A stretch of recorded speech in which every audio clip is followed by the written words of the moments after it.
When I was a young man, growing up in New York City, I refused to pledge allegiance to the flag. Of course, I was sent to the principal's office, and he asked me, "Why don't you want to pledge allegiance? Everybody does." I said, "Everybody wants to believe the earth was flat, but that doesn't make it so." I explained that America owed everything it has to other cultures and other nations, and that I would rather pledge allegiance to the earth and everyone on it. Needless to say, it wasn't long before I left school entirely, and I set up a lab in my bedroom.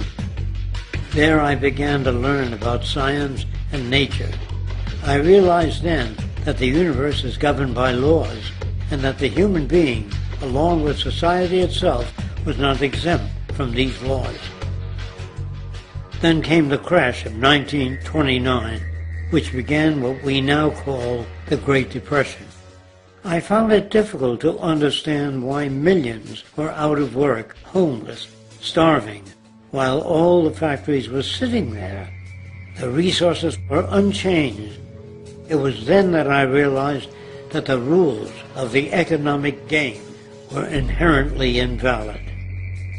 Shortly after came World War II, where various nations took turns systematically destroying each other. I later calculated that all the destruction and wasted resources spent on that war could have easily provided for every human need on the planet.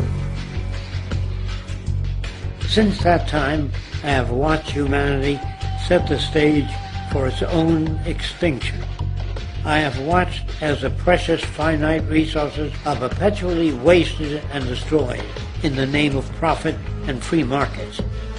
I have watched the social values of society be reduced into a base artificiality of materialism and mindless consumption.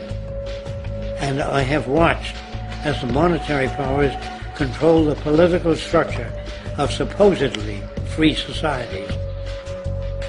I'm 94 years old now, and I'm afraid my disposition is the same as it was 75 years ago.